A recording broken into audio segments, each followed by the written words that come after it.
Buenas tardes, señores. Hoy lunes. Ustedes dirán, ¿y qué hace aquí el doctor Armentero? Que hoy no es viernes, que son los viernes que sale. Bueno, doña Consuelo me llamó esta mañana, que tenía problemas para hacer su programa. Y que si yo se lo podía hacer, y yo con mucho gusto. Entonces me ocurrió llamar a un señor que me hace muy feliz que haya venido conmigo hoy aquí. Ese es mi carnal. Durante 10 años hicimos un programa llamado Ecología, Salud y Educación. Y se mantiene siendo mi historiador preferido. Ahora está escribiendo cosas interesantísimas. Le vamos a preguntar, porque está escribiendo, entre otras cosas, la biografía, la historia, algo así, del doctor Sie. El doctor Sie es uno de esos señores que, bueno, es el papá del arroz dominicano, cuyo arroz yo creo que es el único producto que hay en la República Dominicana que es suficiente su producción para el consumo actual del arroz, y hasta sobra un poquito, parece ser. Y está escribiendo sobre ese doctor Sie. También ustedes recuerdan que en ocasiones yo les he hablado de cómo los dominicanos hicieron cosas que aquí no se conocen, porque yo no sé por qué la historia dominicana ha sido tan deformada, tan trastocada, tan cambiada, según los intereses económicos y sociales de los gobiernos de turno en el momento en que se han publicado o se han escrito esa historia. Incluso yo les he dicho de que los dominicanos tuvieron que ver con acontecimientos bélicos de países tan grandes como los Estados Unidos. Aquí no sé ahora, porque como todo se ha cambiado, pero cuando yo estudié la historia dominicana se sabía cómo la República Dominicana había colaborado con Cuba, con Máximo Gómez, con la independencia de Cuba, de que Maceo también tenía relaciones con nosotros, etcétera. Y yo les he dicho varias veces que hubo un hermano de Gregorio Luperón que peleó en los Estados Unidos. Hoy yo voy a preguntar a Antonio, porque además le pregunté ahora cuando veníamos, sobre algo que yo también he mencionado así, de lugares que fueron fundados por dominicanos, como la ciudad de Chicago, para que él nos diga algo de eso. De manera que déjame presentarle a Antonio, este señor es el que... No me diga historiador. Lo que pasa es, Armando, que he tenido 50 y pico de años, ya voy casi 56 años en el periodismo, y entonces eso te da una experiencia de información interesantísima, y a través de los años uno va conociendo personas y enterándose de cosas realmente importantes, y como tú dices, muchas veces los dominicanos ignoramos que esos acontecimientos se produjeron en algún momento, y que hubo personas, hubo dominicanos que hicieron cosas extraordinarias, incluso investigaciones en biología, en muchísimos temas que tienen que ver con la ciencia más desarrollada actual, que están incluso en la historia de la medicina, y no se mencionan. Nada más mencionamos el narcotraficante, el bandido, pero en realidad hay dominicanos que tienen un valor trascendente y colaboraron con la ciencia a nivel mundial. Escúchame que te interrumpa para recordar una vez más a los dominicanos, al doctor Nilo Herrera Argüello, que murió hace 3 o 4 años, hijo de un señor que era guardacampestre en uno de los ingenios de San Pedro de Macorís, que tuvo una familia de personas distinguidísimas. Uno de sus hermanos fue compañero mío de estudio y murió hace poco también, murió siendo director de un hospital en la frontera de los Estados Unidos con México. El doctor Nilo Herrera Argüello que fue el creador, el fundador, el que hizo crecer los laboratorios de la Universidad de Yale, eventualmente cuando el accidente nuclear de Chernóbil, fue el chairman, el head, la cabeza, el director de un grupo de 10 supercientíficos internacionales, donde había un judío, un ruso, un americano, etcétera, que estudiaron el accidente de Chernóbil y les pidieron que hicieran las recomendaciones, y más que las recomendaciones, ellos escribieron un libro, que quien dirige ese libro y quien lo prácticamente es el principal en él, aparte de los otros 9 que lo hicieron con él, es el libro que hoy en día se considera los pasos a seguir cuando haya accidentes de esa naturaleza. Cuando hubo el accidente de Japón, Fukushima, lo que se siguió fue lo que dice el libro, un dominicano. Dejo con Antonio porque él sabe más. Esos son datos interesantes. Antier, hace unos días, estuvimos hablando del doctor Canela. Sí. Que es un científico dominicano, no de esta época, pero está en la historia de la medicina, porque cuando él se comenzaba a estudiar el organismo humano, él fue de los que trabajó en eso. Incluso hay partes del organismo humano que él las nombró o tienen su nombre. Tienen su nombre. Pero más recientemente el doctor Soldevila... explicar que ese doctor Canela es el tío del doctor Canela Escaño, que es el dueño, el director de la clínica doctor Canela de allá de La Romana, sí, que fue mi compañero de estudio también. Yo los fines de semana normalmente me junto con él en la cordillera central para hablar de todas esas cosas. Sigue, que no te pero ahí, o sea que hay ahora al doctor Soldevila también, que recientemente se le reconoció unas investigaciones y descubrió un músculo pequeñito, pero ahí está.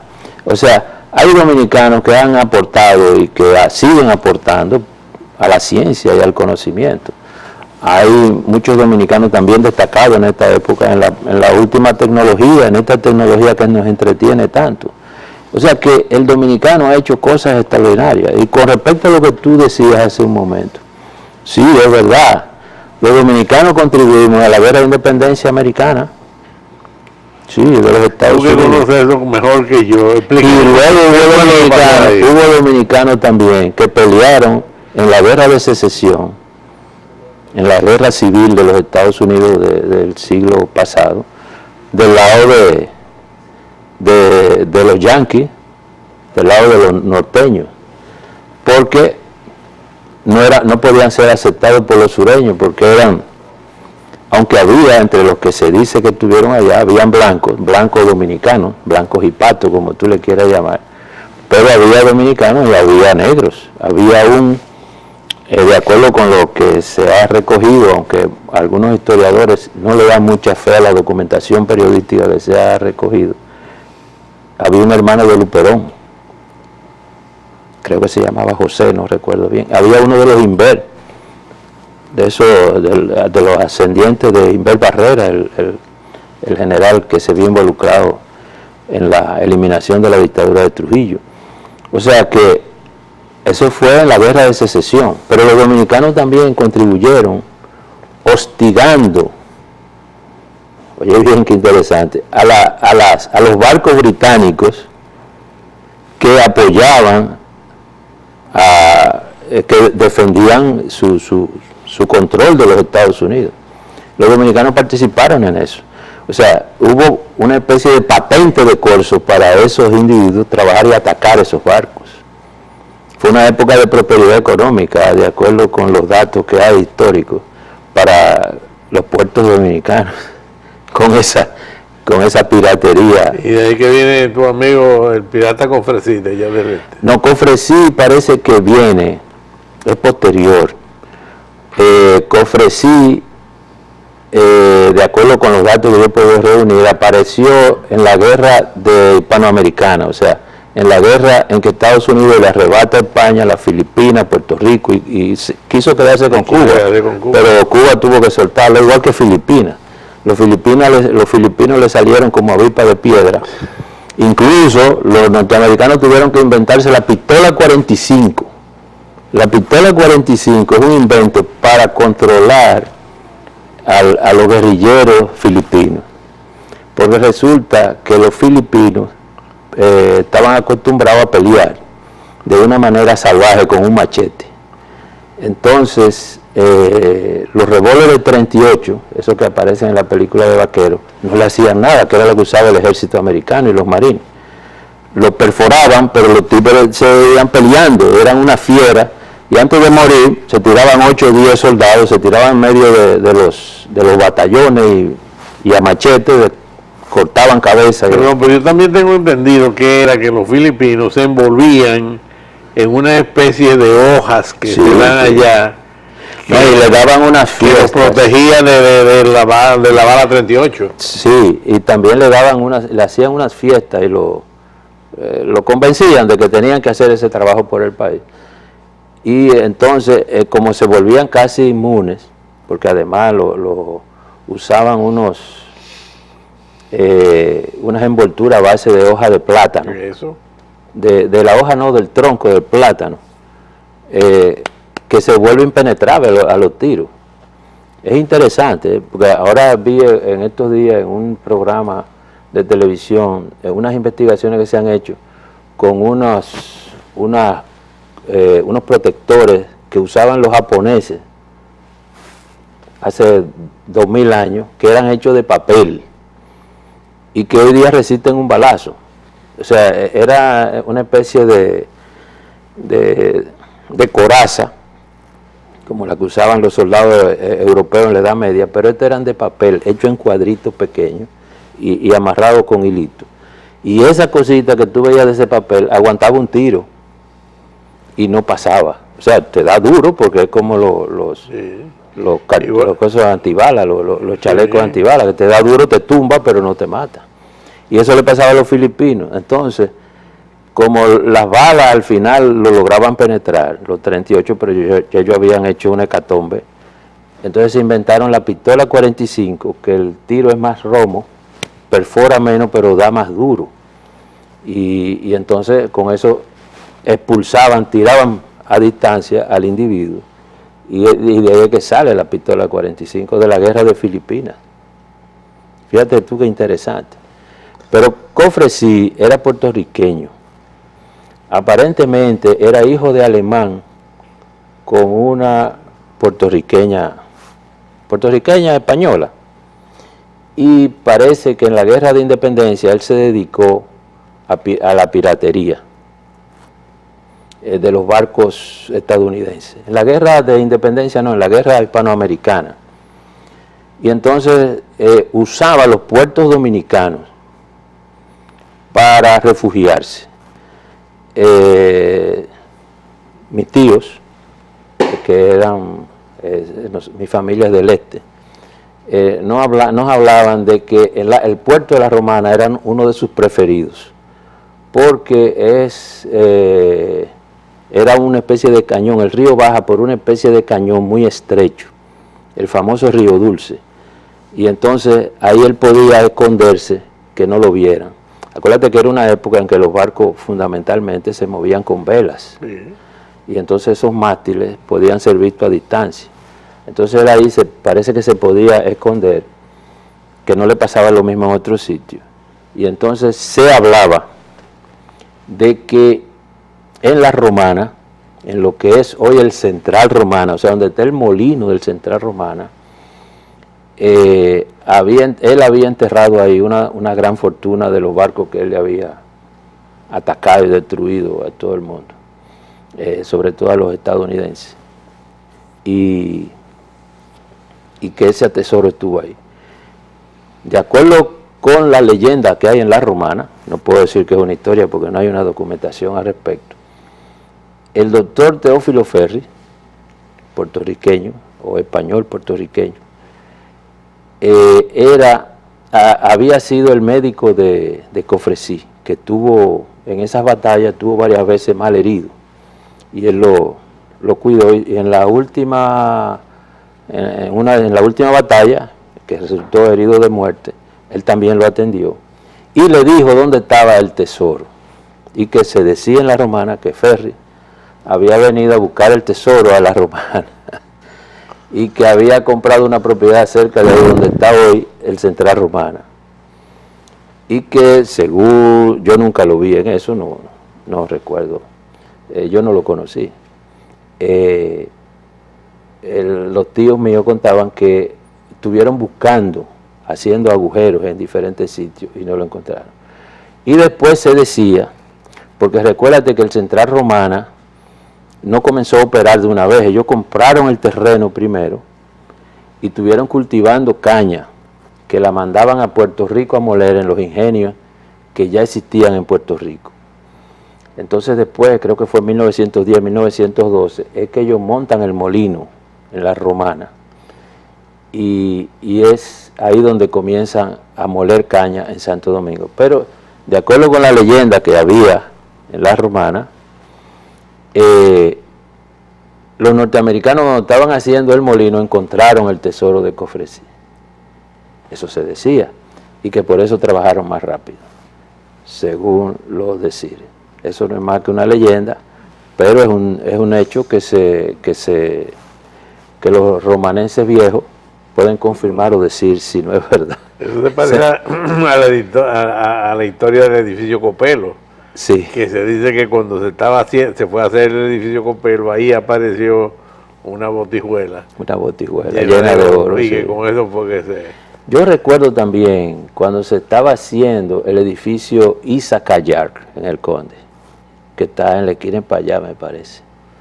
Entonces, que esos eran caserones viejos de la época colonial, y la ciudad no se había expandido como ahora. Entonces lo que se hacía era coger esos edificios coloniales, los desbarataban y los reconstruían con formas modernas, ¿verdad?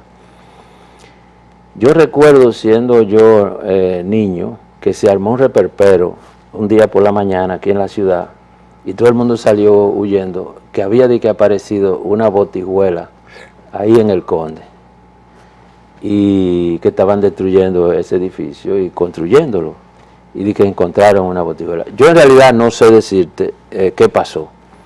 Yo sí sé que no dejaban acercar a la gente al sitio, porque imagínate, eso fue una cosa, pero un asunto de escándalo, que la población entera fue a querer ver si era verdad que había aparecido la botija esa. Porque antes se decía, que es una leyenda de aquí de Santo Domingo muy abundante, que en las casas en que había esas botijas aparecían fantasmas que la cuidaban. Y aquí en Santo Domingo había varios sitios en la ciudad vieja, estoy hablando de la ciudad colonial, porque hay que tomar en cuenta que la ciudad colonial fue la capital hasta los años 60, 70. Sí. O sea, Santo Domingo era ese pedacito ahí entre la Palo Hincado. Ya cuando tú venías a llegar al Amado García Guerrero, o 27 de febrero hoy día, en aquella época era Braulio Álvarez, ya tú estabas llegando a las afueras. Ya eso de ahí en adelante tú encontrabas una casa cada kilómetro, algo así. Es lo mismo que hay mucha gente que no se debe acordar de cuando la ruta de guagua pasaba por la Pasteur, que era la calle más al oeste de la ciudad de Santo Domingo, que pasaban los autobuses. ¿Tú te acuerdas de eso? Sí, porque yo vivía donde hoy en día está la obstetricia y ginecología. Sí. Y teníamos que ir en guagua a la normal Presidente Trujillo, que quedaba allá. Había unas guaguas que iban a eso. Sí, a la Juan Pablo Duarte hoy día. Y salían de lo que se llamaba el control de guagua, que quedaba en la Avenida Independencia un poco más adelante, y de ahí era que iban recogiendo a todo el mundo, sí, hasta llevarse. Volviendo a lo de la Romana, a mí me contó un señor que todavía está vivo, que tiene más de 90 años, que él se vio envuelto en un movimiento que querían tumbar a Trujillo, y que se formaron en Puerto Rico. Entonces cogieron una cantidad de armas que fueron juntando, para eventualmente hacer ese movimiento aquí en Santo Domingo, y la fueron trayendo y que las enterraron en una playa que hay en la isla Saona, en la parte que queda frente al Canal del Amor, o sea, como quien dice, mirando a Puerto Rico. Las envolvieron muy bien en una serie de... La empaquetaron y la engrasaron para que el mar no la dañara. El mar, bueno, ahí no era el mar, pues fue en la playa que las enterraron, pero la lluvia y eso, y que las enterraron ahí. Ese señor que todavía está vivo y fue el que me explicó eso, me dijo, yo siempre quedé en regresar, dice, porque todavía deben de estar esas armas ahí. Dice, y hoy en día que son armas antiguas, hasta tienen un cierto valor histórico y demás. Yo siempre me he quedado con eso, lo estoy diciendo hoy en la televisión, por si alguien conoce esa playa y quiere ir, que la busque, que ahí están las armas de aquella época. Sabes que aquí en la isla, en varios sitios, se ha hablado de que ha habido enterramiento. Incluso en Puerto Plata se hablaba, en la playa de Cofresí se le puso ese nombre, porque se hablaba también hace muchísimos años de que Cofresí había estado por ahí también y había enterrado. Y en Puerto Rico hay varios sitios también en que se decía que él había llevado armas. Él se conoció aparentemente por ser un tipo que llamamos bragao hoy día, un tipo de arriesgarse, digo, para dedicarse a ser corsario, para ser pirata o lo que fuera. Tenía que ser un tipo de condiciones muy peculiares, ¿verdad? Y él parece que estuvo regando en varios sitios de la isla, de allá y de aquí, esas cosas. Hay que tomar en cuenta lo siguiente, Armando, que es importante anotarlo, porque hoy día te es difícil caminar por el país sin encontrarte a alguien. Pero hace unos años, tú podías caminar kilómetros y kilómetros y no encontrar a nadie. Y aquí, cogerte una playa, un día entero para ti y tú no encontrar a nadie. Por ejemplo, ahorita estábamos hablando de Macao. Macao el otro día. La primera vez que yo fui a Macao, eso era un desierto. Un desierto. Ahí yo me acuerdo que lo único que tú encontrabas era una estación de la Marina, que estaba cuando uno terminaba de bajar la carreterita que venía de otra banda ahí, y el carro dando abajo. Y al final estaba apuntado, lo que hoy en día es Punta Macao. Punta Macao. Y en el Punta Macao, en el centro de Punta Macao, había un cementerio indígena. Ajá. Que tenía una cantidad de cerámica indígena original y de cantidad de cosas. La primera vez que yo fui ahí porque yo fui junto con mis hijos, que tuve muchos años en eso, buscando cementerios indígenas y sacando cosas de ese tipo. Y no solamente sacamos algunas de las mejores piezas que yo tengo todavía hoy en día de cerámica indígena, sino que ahí le compramos a lugareños que vinieron a ofrecerlo. Yo nunca me he olvidado de eso por lo impresionante, que me trajeron un saco, de esos sacos de pita que usaban para poner carbón, prácticamente lleno, 3/4 lleno, de fragmentos de ollas y demás. De ollas y demás. Y ahí donde yo encontré varias que todavía las tengo, los que llamaban los indígenas sellos, que eran unas hechos de barro, con una figura que era lo que ellos usaban para pintarse el cuerpo, con vija y cosas. Con vija y esas cosas así. Y yo recuerdo que cuando me trajeron eso, yo le dije, bueno, ¿y usted me vendería eso? Sí, cómo no. Digo yo, ¿y cuánto usted quiere por eso? Me dijo, usted se debería darme 3 pesos por eso. No tengo que decir que me llevé el saco entero por los 3 pesos. Señores, nos vamos a comerciales y regresamos dentro de un momento. Déjame decirle antes de irme que ustedes a lo mejor estaban esperando que con tantas cosas desagradables y tantos líos que hay en el país íbamos a hablar de todo eso. Y miren de lo que hemos hablado. ¿Saben para qué? Para distraerlo a ustedes de que no todo es el ciclón, si viene o no viene, la política, que ustedes saben en qué condiciones están, los asesinatos, que son los policías los que matan por asaltar, etcétera, etcétera. Regresamos dentro de un momento.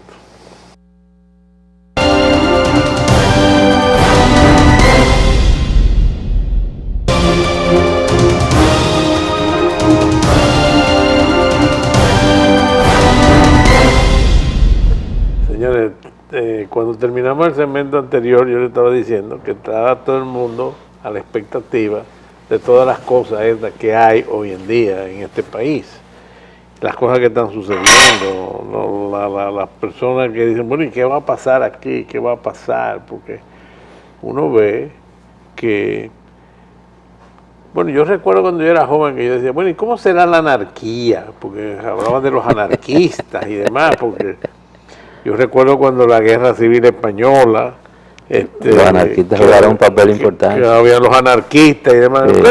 No, que no creen ningún orden de gobierno. ¿No? Yo pensaba, ¿y cómo se va a funcionar? Señores, en este país hoy estamos viviendo una anarquía. Porque las leyes no existen, como quien dice. O mejor dicho, están escritas, pero nadie las cumple ni hace nada. Y uno ve en los periódicos las cosas que suceden todos los días. Bueno, hay una nota ahora, viendo aquí el Twitter, veo, dice que en Santiago acaban de asaltar una agencia de automóviles y robaron 3 millones. O sea que es por todas partes y lo que tú estás diciendo. Mira el crimen ese de la jovencita locutor que ha causado un escándalo. Hasta el jefe de la policía acaba de hablar sobre eso, no ha dejado de hablar en estos días sobre eso.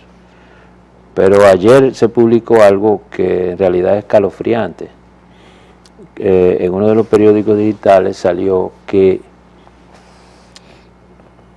estos policías fueron enganchados a la policía específicamente para que formaran parte de bandas. Esto lo denunció un grupo que trabaja con locutores y otro de Organización de Derechos Humanos, y que eso fue puesto de esa manera, que supuestamente estos policías habían sido enganchados y que hay un grupo de agentes más que han sido enganchados con ese propósito y que forman parte de esas bandas. Y la verdad es que eso da miedo que se pueda producir de esa manera.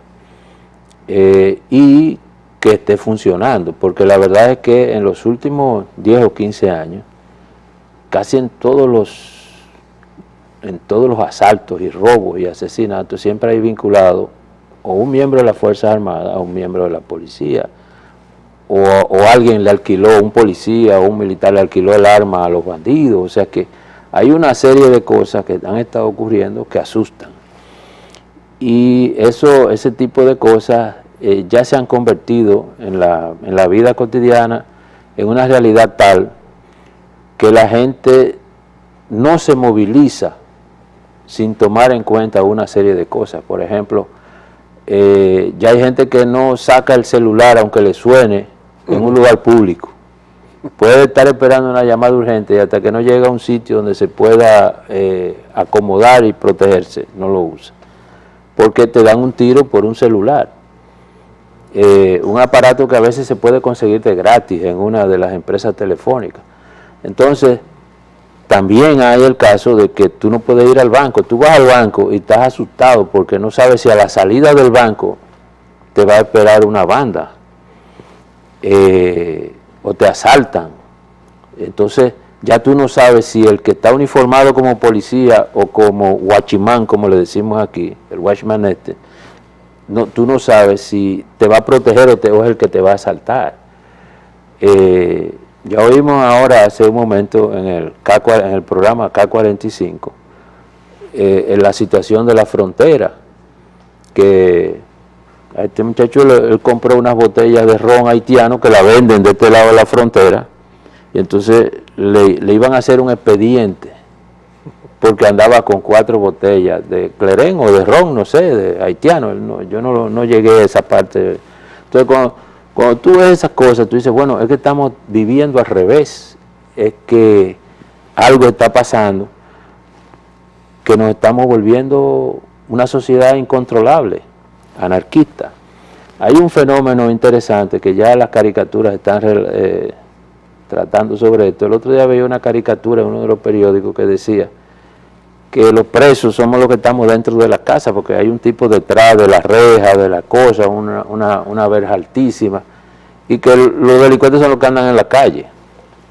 Es un poco exagerado, pero yo creo que no en el lo sentimiento... no lo es, yo no salgo de noche, ya, yo un viejo con mi mujer, otra viejita, que salen por ahí, yo no salgo de noche, Sí, no voy a porque ninguna parte. ya no hay ni siquiera la... Antes todo el mundo decía, no, esa persona mayor no la moleste, no la moleste. No, ahora no. Dale a ese que es más viejo, ese no se defiende. Esa es la realidad que estamos viviendo. Entonces, en esas condiciones, ¿qué se puede hacer? Si no hay autoridad, no puede haber solución a los problemas. Lo único que resuelve los problemas en las sociedades es que no haya impunidad. Que no haya impunidad. Sí, me alegro que tú lo digas, porque te iba a decir que mientras siga la impunidad que hay ahora, y ahora detrás de cada uno de esos pequeños robos, si se quiere, hay una cadena que todo el mundo sabe hasta dónde llega. Bueno, que eso era lo que decía. Entonces son los infelices los que agarran y meten presos, o los cuelgan, o le ponen la ley de fuga esa, o como se llama, el intercambio de disparos. Pero mientras eso no llegue hasta allá arriba. No. Eso Pero una vez yo le oí al doctor Castillo una expresión muy interesante, que mientras fue funcionario él debió como tratar de ponerla en marcha. Él decía que aquí debería haber una revisión de las condiciones económicas de algunos militares y policías. Y es verdad, porque no puede ser que un hombre ganando 40 o 50 mil pesos mensuales tenga una casa de 22, 23 millones de pesos, una en la montaña y otra ya en la playa. No puede ser, o sea, es evidente que hay algún fallo en alguna cosa. Yo no digo que se haya metido en negocios oscuros fuera de la institución, pero si no, la institución le proveyó esos recursos. O él tiene que justificar ante las autoridades cómo tuvo eso.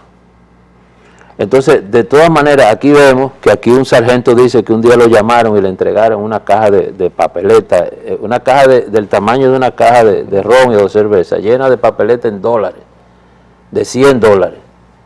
Entonces tú dices, y no pasó nada. Entonces, cuando tú ves que eso ocurre así y vuelve y cogen el helicóptero del presidente de la República recogiendo unos paqueticos en Barahona y no pasa nada. No de este presidente, que conste, pero sí pasó. Y tú ves que, entonces, mientras exista esa impunidad a ese nivel, porque es verdad lo que tú dices, al que cogen es al raso, al infeliz, al alistado.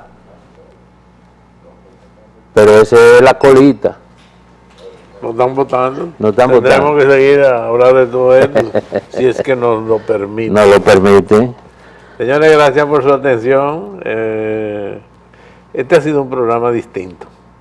Ustedes se han dado cuenta que hemos hablado de cosas curiosas y de realidades que si no se modifican pronto, a Dios que reparta suerte. Bueno. Hasta la próxima.